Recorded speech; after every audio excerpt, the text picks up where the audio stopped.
चौंकाने वाली रिपोर्ट सामने आई है। एडीआर की रिपोर्ट में बड़ा खुलासा हुआ है। भारत के 44% विधायकों पर क्रिमिनल केस दर्ज हैं। देश भर में 1777 विधायकों के खिलाफ आपराधिक मामले दर्ज हैं। तो वहीं अगर बात मध्य प्रदेश की करें तो मध्य प्रदेश में 94 विधायकों पर क्रिमिनल केस दर्ज है। छत्तीसगढ़ के 22 विधायकों पर आपराधिक मामले दर्ज हैं। तो वहीं मध्य प्रदेश में 48, छत्तीसगढ़ में 12 एमएलए पर गंभीर मामले दर्ज हैं। तो देश के 14 विधायकों पर रेप से जुड़े मामले भी दर्ज हैं। विधायकों के हलफनामों के आधार पर ये आंकड़े निकाले गए हैं। तो अब एडीआर की जो रिपोर्ट आई है वो काफी चौंकाने वाली है। 5 राज्यों में चुनाव से पहले ये चौंकाने वाली रिपोर्ट सामने आई, जिसमें बड़ा खुलासा हुआ है। इसमें पाया गया कि भारत के 44% विधायकों पर क्रिमिनल केस दर्ज हैं। तो देश भर में 1777 विधायकों के खिलाफ आपराधिक मामले दर्ज हैं। अगर बात मध्य प्रदेश की करें तो 94 विधायकों पर क्रिमिनल केस दर्ज हैं। छत्तीसगढ़ में 22 विधायकों पर दर्ज हैं। तो वहीं मध्य प्रदेश में 48, छत्तीसगढ़ में 12 एमएलए पर गंभीर मामले दर्ज हैं। तो देश के 14 विधायकों पर रेप से जुड़े भी आपराधिक मामले दर्ज हैं। विधायकों के जो हलफनामे चुनाव से पहले जमा किए जाते हैं उसके आधार पर ये आंकड़े निकलकर सामने आए।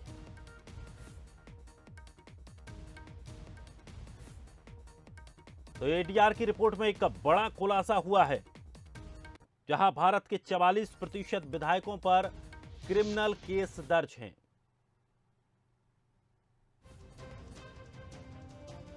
तो माननीयों की क्राइम कुंडली सामने आई है। एडीआर की रिपोर्ट में एक बड़ा खुलासा हुआ है, जिसमें साफ तौर पर यह पाया गया कि भारत के 44% विधायक क्रिमिनल केस में हैं। माननीयों की कुंडली पर अगर बात करें तो देश भर में 1777 ऐसे विधायक हैं जिन पर आपराधिक मामले दर्ज हैं। तो छत्तीसगढ़ और मध्य प्रदेश की अगर बात करें तो मध्य प्रदेश में 48, छत्तीसगढ़ में 12 एमएलए ऐसे हैं जिन पर गंभीर मामले दर्ज हैं। इसके अलावा 14 विधायक ऐसे हैं पूरे देश भर में जिन पर रेप संबंधी मामले भी दर्ज हैं।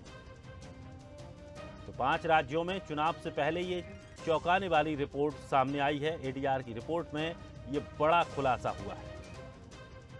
तो इन राज्यों में सबसे ज्यादा दागी विधायक हैं, वो भी आपको ग्राफिक्स के जरिए हम बता रहे हैं। केरल में 70%, बिहार में 67%, दिल्ली में 62%, तेलंगाना में 61%, तो तमिलनाडु में 60% ऐसे विधायक हैं जिन पर आपराधिक मामले दर्ज हैं। और चलिए, अधिक जानकारी के लिए हमारे न्यूज हेड शरद द्विवेदी हमारे साथ जुड़ गए हैं। शरद, सामने आई बड़ी चौंकाने वाली रही, जिसमें साफ तौर पर यह निकलकर सामने आया कि देश के 44% विधायक आपराधिक प्रवृत्ति के हैं या उन पर आपराधिक मामले दर्ज हैं। दूसरी तरफ हम क्राइम फ्री राजनीति की या क्राइम फ्री सिटी की बात करते हैं, क्राइम फ्री कंट्री की बात करते हैं। क्या इस परिकल्पना को, इस तरह के अगर विधायक रहेंगे राजनीति में, तो इस परिकल्पना को हम सच साबित कर पाएंगे? देखिए, बहुत ही गंभीर विषय निश्चित तौर पर है ये दिनेश, बहुत ही गंभीर विषय है। और इसमें अगर हम अपने माननीय जनप्रतिनिधियों के प्रति सहानुभूति का या उनको रिलैक्स करने का एक ये भी अप्रोच रखें कि कई आपराधिक मामले राजनीतिक प्रतिद्वंदिता की वजह से झूठे आरोप भी हैं, लेकिन इतना बड़ा फिगर अगर 44% लोगों पर 4000 से अधिक विधायक जो देश के हैं, 28 राज्य और 2 केंद्र शासित राज्यों के ये विधायकों की कहानी है। 4000 से ज्यादा जो देश के विधायक हैं, इनमें से अगर 44% पर हैं तो हम मान सकते हैं कि अधिक से अधिक ये आंकड़ा 10 से, अगर बहुत हम लिवरेज लें तो 15% हम मान सकते हैं कि 10 से 15% मामले राजनीतिक प्रतिद्वंदिता के या झूठे क्रिमिनल केस के मामले हो सकते हैं। ये हम छूट इन्हें दे सकते हैं। और लेकिन इसके बाद भी अगर 30% के करीब विधायक जो हैं उन पर आपराधिक मामले हैं, और आपराधिक मामले भी ऐसे हैं कि जो महिला उत्पीड़न के हैं, दुष्कृत्य के हैं, और ये तमाम चीजें बहुत ही चौंकाती हैं। और इसी के साथ ये भी बताते हैं कि हमारे माननीय विधायकों की औसत आय 13 करोड़ 63 लाख रुपए पाई गई है जी। और करीब करीब 88 विधायक, जो 4001 विधायकों पर ये सर्वे हुआ है, इनमें से 88 विधायक ऐसे हैं, 88 विधायक ऐसे हैं जो अरबपति हैं। तो सारी चीजें बहुत साफ दिखती हैं कि राजनीति क्यों एक बहुत ही आकर्षक स्वरूप में सामने आती है और क्यों बड़ी संख्या में राजनीतिक क्षेत्र के आकाश में चमकने की इच्छा रखने के लिए पहुंचने की कोशिश जारी रहती है। ये बहुत चिंता की बात है और राजनीतिक दलों को, क्योंकि इससे ये भी समझ में आता है कि आने वाले समय में देश की अदालतों का काम और बढ़ने वाला है। बिल्कुल। और अब जिस तरह की प्रतिद्वंदिता, एक निर्मम प्रतिद्वंदिता हम देख रहे हैं, तो राजनीतिक दल खुद ही अदालत में ऐसे मामलों को ले जा रहे हैं अपने प्रतिद्वंदी के खिलाफ। क्योंकि अगर आप देखते हैं तो इन विधायकों में से 1136 या करीब 28% के खिलाफ गंभीर आपराधिक मामले हैं। जैसा मैं कह रहा था, हत्या के प्रयास, अपहरण और महिलाओं के खिलाफ। केरल में तो 135 में से 95 विधायक यानी 70% ने ये बताया है कि उनके विरुद्ध, और ये आंकड़े खुद विधायकों की तरफ से आए हैं, 70% ने ये डिक्लेयर किया है कि उनके खिलाफ आपराधिक मामले हैं। बिहार, जहां पर ये बाहुबल बहुत चलता है, वहां 67% विधायकों पर आपराधिक मामले हैं। दिल्ली में, देश की राजधानी की नाक के नीचे 63% विधायक, ये बात सामने आती है। देश की आर्थिक राजधानी में 175, महाराष्ट्र में 175 विधायक यानी 62% ऐसे विधायक हैं। शरद जी, मैं आपको रोकना चाहूंगा। हमारे साथ एडीआर संयोजक रोली शिवहरे भी हमारे साथ जुड़ गए हैं। स्वागत है आपका बंसल न्यूज में। रोली जी, अगर हम देखें जिस तरह से जो रिपोर्ट सामने एडीआर ने जो रिपोर्ट दी है, 44% माननीय विधायक आपराधिक मामलों में लिप्त हैं, उन पर आपराधिक मामले दर्ज हैं। किस तरह से इसे देखा जा रहा है और किस तरह से ये रिपोर्ट तैयार की गई?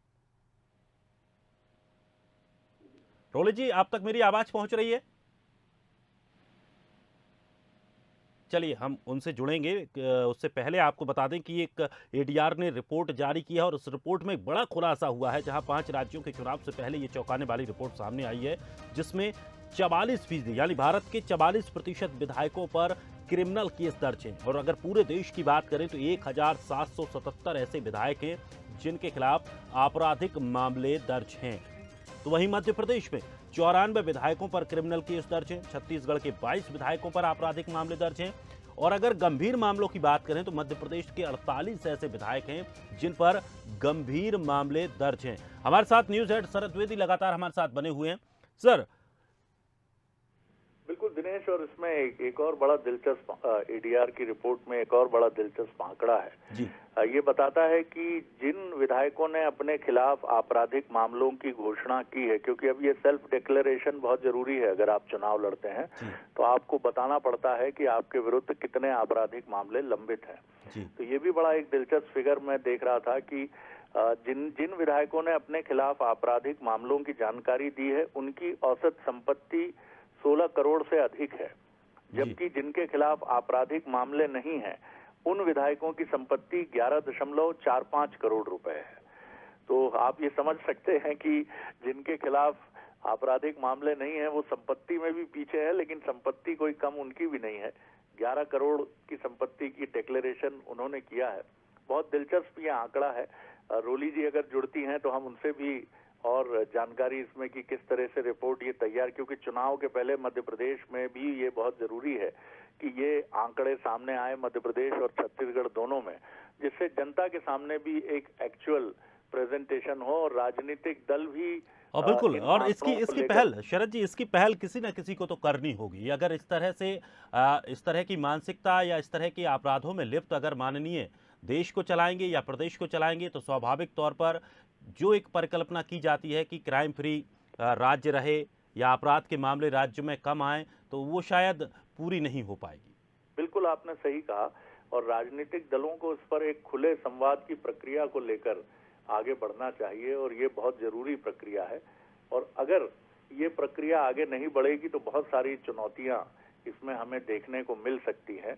और मुझे लगता है कि ये बिल्कुल सही समय है जब देश में भले ही इसमें न्यायालय का हस्तक्षेप हो, केंद्रीय निर्वाचन आयोग का हस्तक्षेप हो, और राजनीतिक दलों को भी एक सकारात्मक इंटरवेंशन से सामने आना चाहिए कि ये बहुत ही अच्छी बात है कि आपको अपने खिलाफ जो मामले हैं वो डिक्लेयर करने पड़ते हैं, लेकिन इसके साथ ये भी जरूरी है कि राजनीतिक दल भी इसको लेकर एक संवेदनशील रवैये के साथ सामने आए। बिल्कुल, और लेकिन आजकल तो ये देखा जाता है कि मध्य प्रदेश में ये बात कही जा रही है कि हम बाहुबली लोगों को टिकट देंगे या कमजोर लोगों को टिकट नहीं देंगे, आम लोगों को टिकट नहीं देंगे, तो शायद जरूरत उनको पड़ रही है। देखिए, राजनीति का जो स्वरूप हो गया है दिनेश, वो बहुत पारंपरिक हो गया है। राजनीति में मध्यम वर्ग के उच्च शिक्षित बच्चे, युवा राजनीति का रुख नहीं करते हैं, क्योंकि उन्हें मालूम है कि यहाँ बहुत लंबी कतार है और इन कतार में खड़े होकर वो अपने करियर की तरफ देखें कि धरना प्रदर्शन में शामिल हों और दिन भर पार्टी कार्यालयों के चक्कर लगाएं। बेहतरी यही होगी, अगर हमें इस आंकड़े को सुधारना है तो हर पार्टी को 25 से 30% टिकट ऐसे युवाओं के लिए रखना चाहिए जो बहुत पढ़े लिखे हों, हाईली क्वालिफाइड हों, और उनका चयन एक अच्छी प्रक्रिया के तहत किया जाए तो बहुत बेहतर होगा।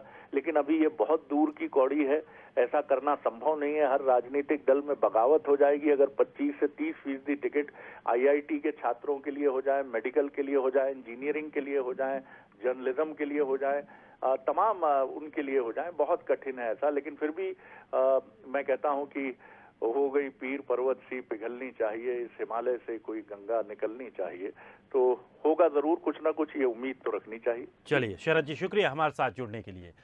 तो जो ADR की रिपोर्ट आई, बड़ी चौंकाने वाली रिपोर्ट है, लेकिन इस रिपोर्ट से एक बात तो साफ है कि राजनीति अब सेवा का विषय नहीं बल्कि मेवा का विषय रह गया है, जहां आप अपने आप को सुरक्षित भी रख सकते हैं, अपराध भी कर सकते हैं और खूब सारा पैसा भी कमा सकते हैं। लेकिन देखना होगा, समय बदलेगा, क्या लोगों की सोच बदलेगी या राजनीतिक दलों की सोच बदलेगी, कब जाकर एक ऐसे नेताओं को या ऐसे लोगों को राजनीति में लाया जाएगा जो साफ और स्वच्छ छवि के रहे, जिनका उद्देश्य सिर्फ सेवा करना हो। और चलिए एक और बड़ी अपडेट लखनऊ से आपको बता दें, जहां NDA में ओम प्रकाश राजभर की वापसी हुई है।